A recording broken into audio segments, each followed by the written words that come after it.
Hello friends, welcome back to James Mooland Ebru Studios. So this is video 3 in the series. In the last video I was showing you how to balance the acrylic paints. We were using blue and red, so we're going to use those same paints again. We might introduce some yellow or green, but what I really want you to get to grips with is how to start preparing your materials so that you can use them to do the comb work, so that you can start making those lovely patterns that we see in traditional Turkish Ebru and paper marbling.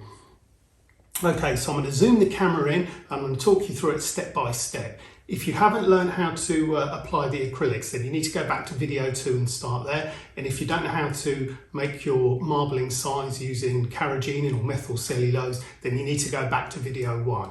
All right, let's get started.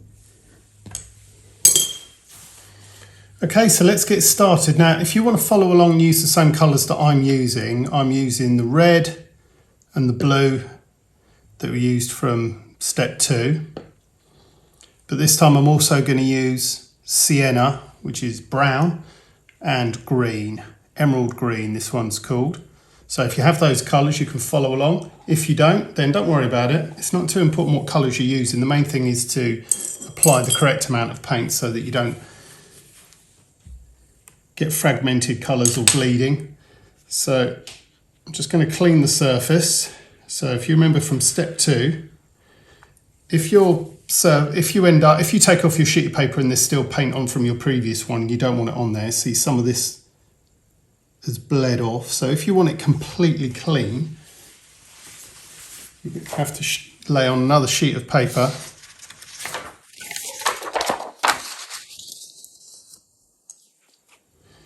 Or some people use newspaper for cleaning.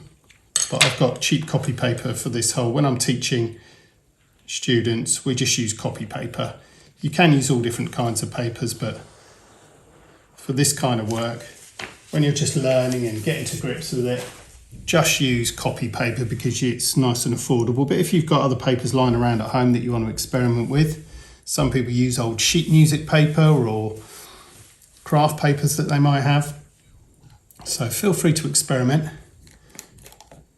But for the sake of this demonstration, we're going to be using copy paper. So I'm just going to put it on drop by drop with the dropper.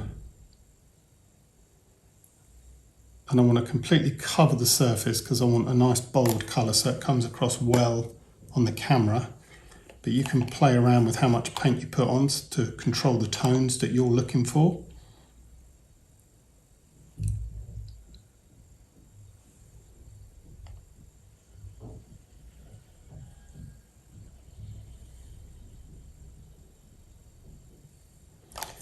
Remember, as you put more paint on, it raises the surface tension. So you need to keep an eye on that, and then with trial and error and practice, you'll start to understand how much paint you can apply before you get bleeding or fragmentation. So I'm not going to be able to put too much more on because I can see, you see these kind of crackled edges around here. That's telling me that the surface tension is already quite high. So I'm only going to put on the brown, the sienna, with the all so I can control how much I'm getting on. So I just want a small amount.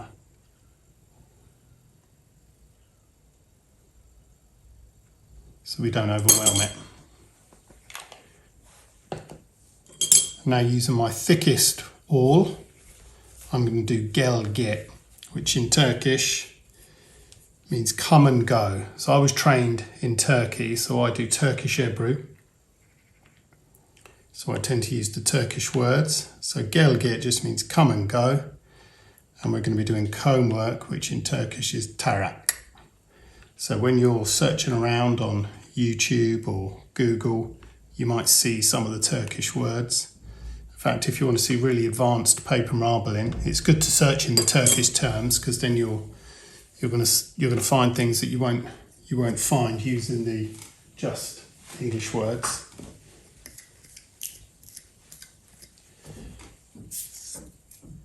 Okay, so this is a comb that I've made myself. If you want to learn how to make your own comb, then watch out for a video that I'm going to post showing you how to do that. So you just sit the comb down and pull it straight towards you.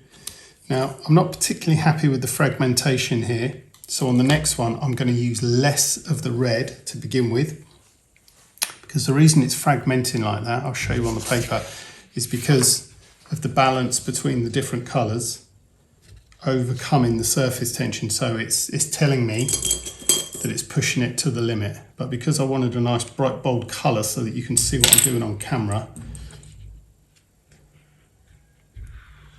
so I'll have a look on the paper.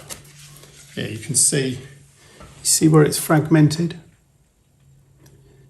So if you like that, that's fine, you know, just carry on and use it, but I'm looking for a smoother finish. So I'm going to do another one, and I'm going to adjust how much red I put on, see if we can smooth that out.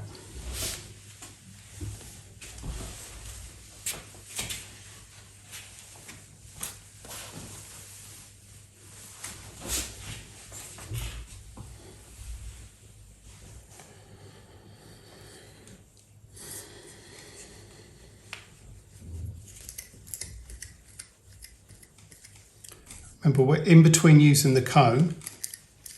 Make sure you clean off all the teeth, because you don't want any residue to interfere with your next.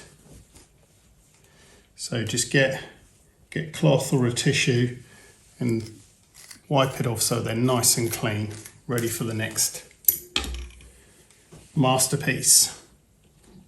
And I've got a bit of residue on here, so I'm going to use a piece of plain paper to get rid of that, so we can start afresh.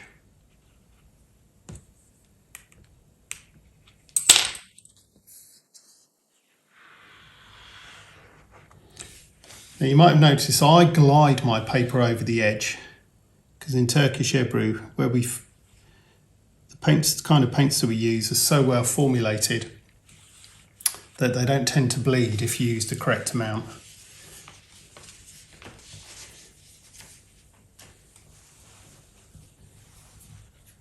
So if you've got a tray with a nice smooth edge, you can try doing that. Some people just lift the paper straight up and then rinse them. So you probably need to use mordant to fasten your dies to the paper. Because I'm just using copy paper and acrylics, there isn't any need to do that. So this time I'm going to put on just 2 blue. And I'm going to put 2 red inside.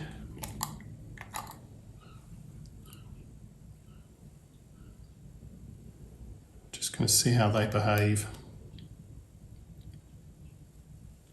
I've got green as well, so I'm just going to try drop of that in the middle of the red.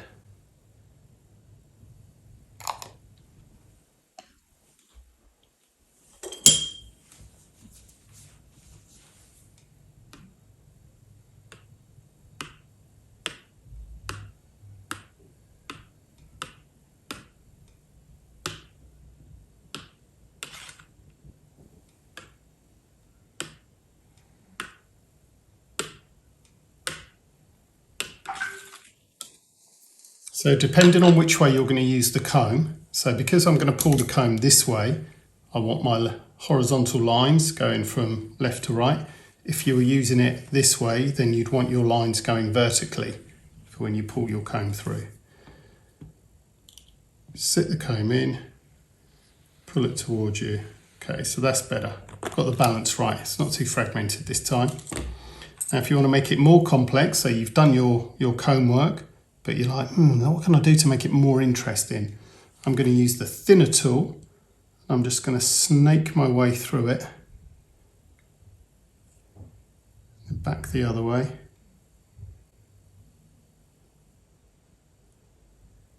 Flourish at the end. Just to give it a bit of a more complexity. And we're going to capture this on the paper, see how it looks. Oh, I might have caught an air bubble there. I wasn't very careful putting the paper on. Let that be a lesson to you. So we'll see, there might be a little white mark here where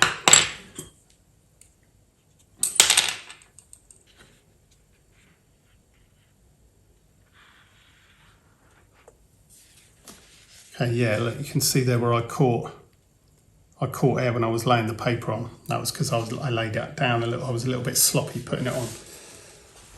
But I quite like the colours. I didn't use much of the green, so it's kind of come out a little bit sort of turquoise. I like the way it blends with the red and the blue.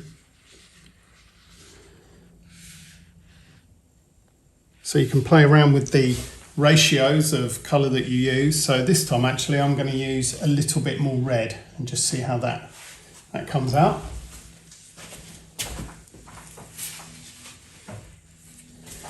But hopefully this has given you a good idea of how to use the comb and to allow your imagination to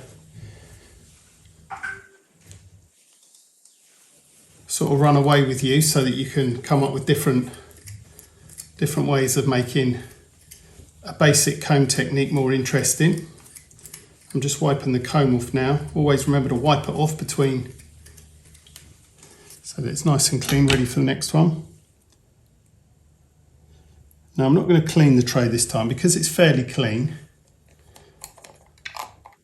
I'm going to put the green on first this time.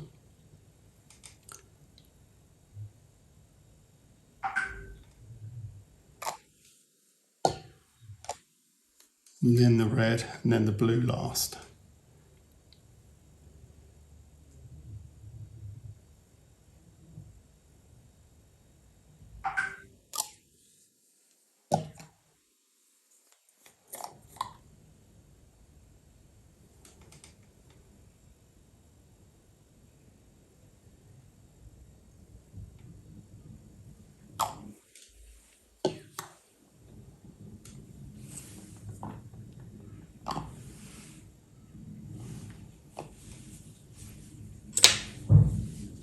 Okay, the surface tension is really high this time, so I'm worried this red is going to break up. I think this green actually is quite powerful, so there's quite a lot of surface tension. But we'll see what happens when we do the Gelgi. I've got a feeling it might fragment. It's starting to break up, but it's just about holding together.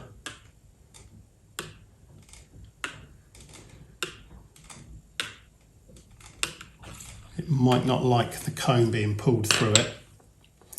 Yeah, I don't think I'm going to put the comb through it this time because I can see where it's fragmenting. I think it's gonna break up with the comb. So this time I'm just gonna do some swirls in it. French curl, some people call this.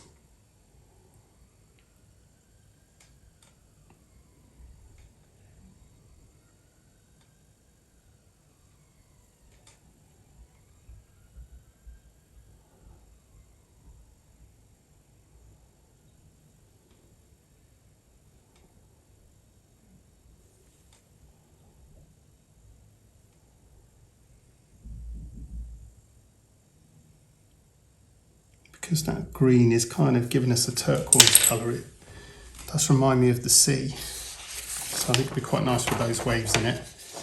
And that red just sort of breaks up the blue a bit. Okay, that went on better, so I don't think we'll have any air bubbles this time. Let's see how it looks on the paper.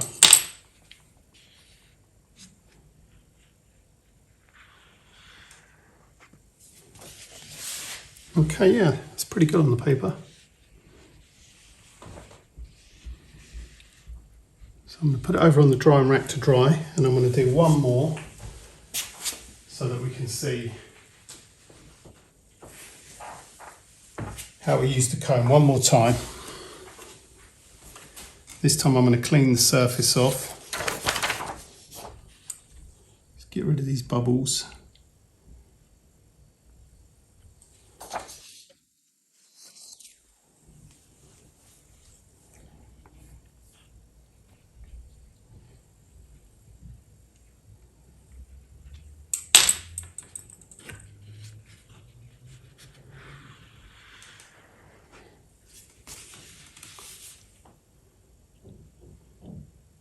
You know, it actually filled the size actually feels quite sticky. I think it might need a little bit of water in it because the way the colours are moving and expanding, just with experience, I'm getting a feel that it could be a little bit more watery. It's just a little bit too viscous. So I'm going to pour a bit of water in. So it's good that you're seeing this as it goes along, because this is like a little bit of troubleshooting. So I'm not going to put a lot of water in. In fact, let's use the measuring jug so that so I'm just going to put in 2. So I've just measured out 200 millilitres.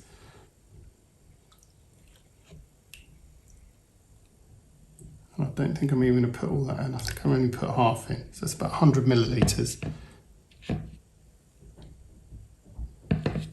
I think that's going to be enough. Now I'm just going to use a spoon to distribute the water so it's evenly mixed. And then I'm going to clean the surface, and then we're going to give it another go and see if that's better.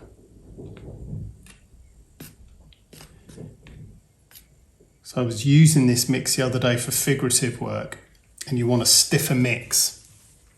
When you're doing comb work, you want it to be a little, not quite so viscous.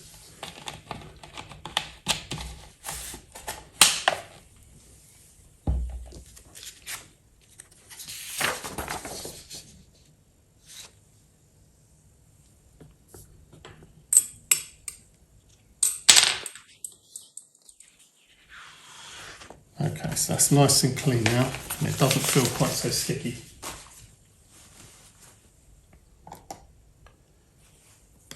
Okay, I'm going to start with the blue this time.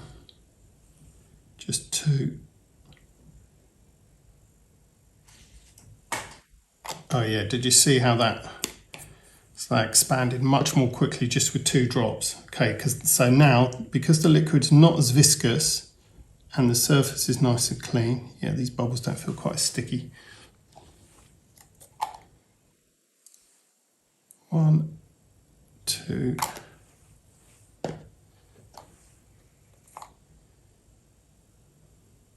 I'm just going to put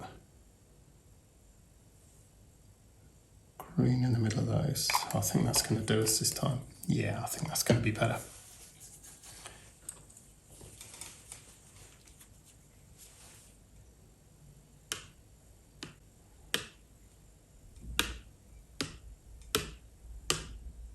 Up, down, left, right, about 2 centimetres apart. That's 1 inch. For those using imperial. But you can experiment, play around with how wide or close together you do your horizontal lines. Put the comb in, sit it all the way down, pull it towards me. Okay, that's pretty good. So I've pulled it towards me, but we can also push it back if we want to create this dog tooth effect. And if you want to make it even more complex, with your thin awl, you can put some waves, or curls. You can leave it half and half, you can do it all the same. You can finish off with figurative work or embellishments. I'm going to leave it like that. You can see how it looks on paper.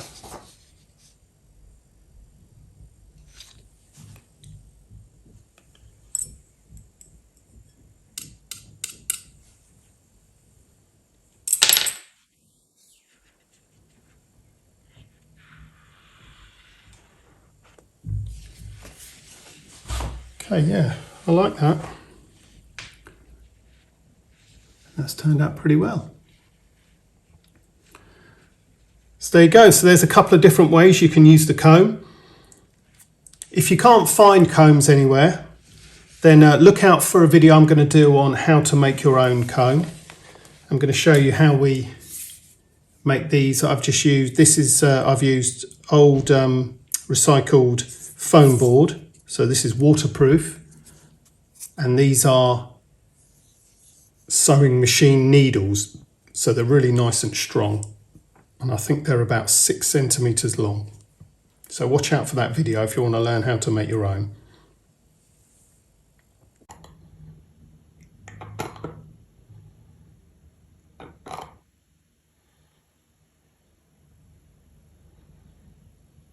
Let's get some of this lovely bright red on. Vermillion. So I'm going to use mostly red, just a little bit blue. Just going to touch the blue on with the awl.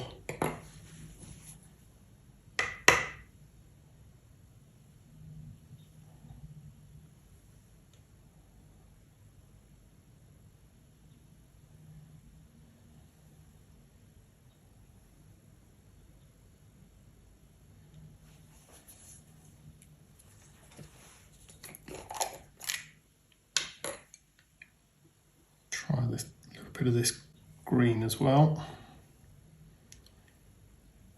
I think it's going to give us a bit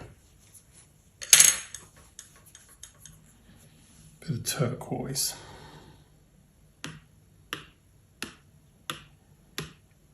Up and down, left and right, about 2 centimetres apart, or an inch if you prefer imperial. So we want these nice horizontal lines so that when we use the comb,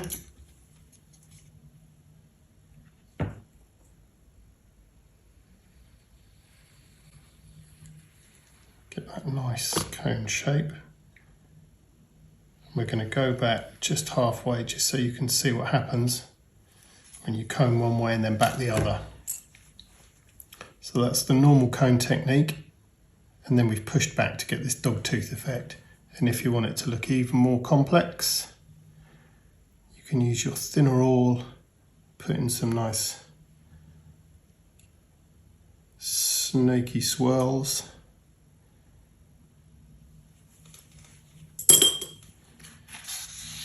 And that's ready to capture on paper.